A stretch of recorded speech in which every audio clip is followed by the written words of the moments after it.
Hello students, in this video we'll discuss the binomial theorem. The binomial theorem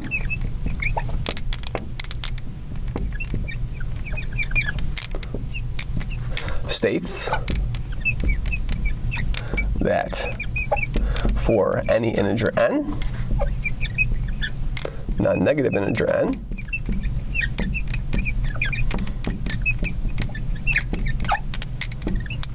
in real numbers x and y,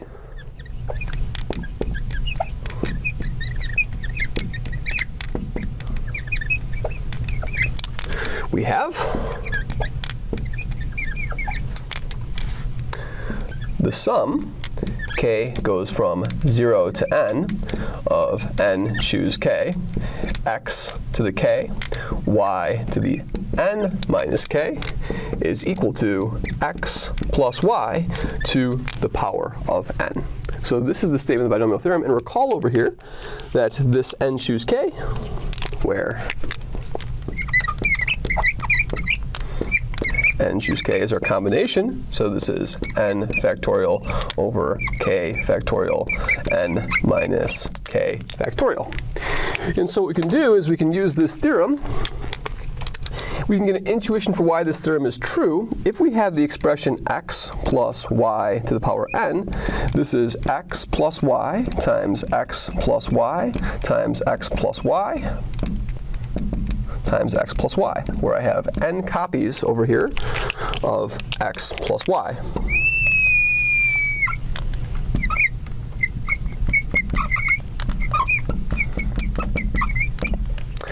What we can do is if we want to multiply all these out, we'll have to multiply every one of these terms. So we have two choices over here. We can choose either, in this first term, we can choose either an x or a y.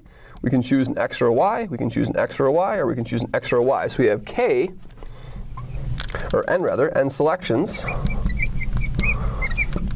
of either x or y. If we select k x's, we will then have automatically select n minus k y's.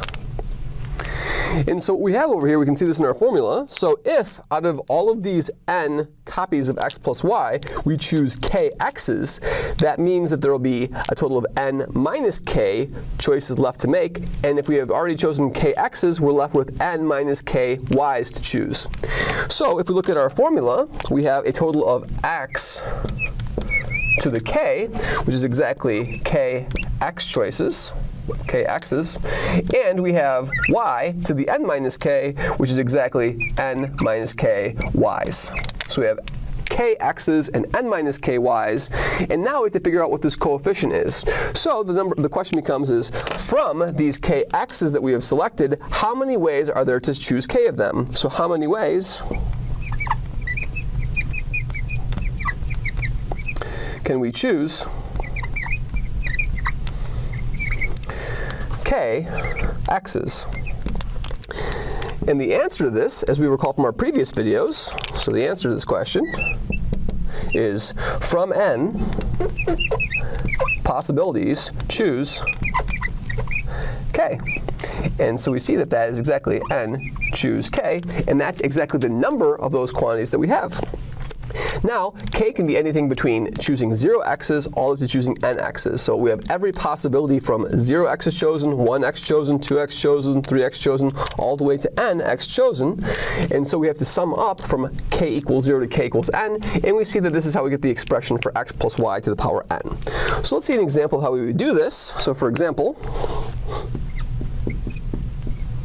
if we look at x plus, let's do 2y cubed, then what we'll have over here is this will be the sum.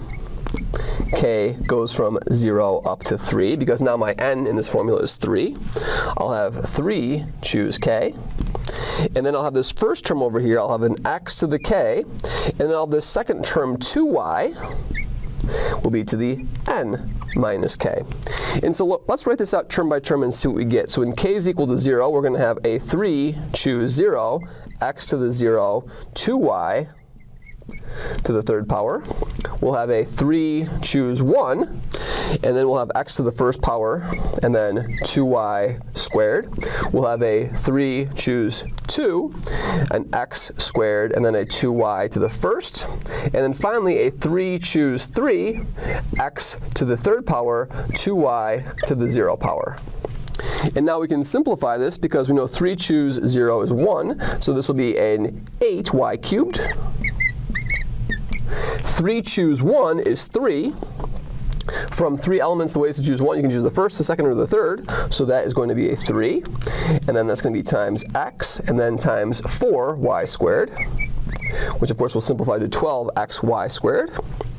Plus 3 choose 2 is the same as 3 choose 1, because if you choose 2 from 3, you've excluded 1. So by an anti-symmetry argument, those are the same. So we have a 3 choose 2, which is a 3. X squared times 2y. And 3 choose 3 is also 1, so I'm going to have a 1 x cubed, and then 2y to the 0 power is just equal to 1. So this expression down over here is exactly equal to x plus 2y to the third power.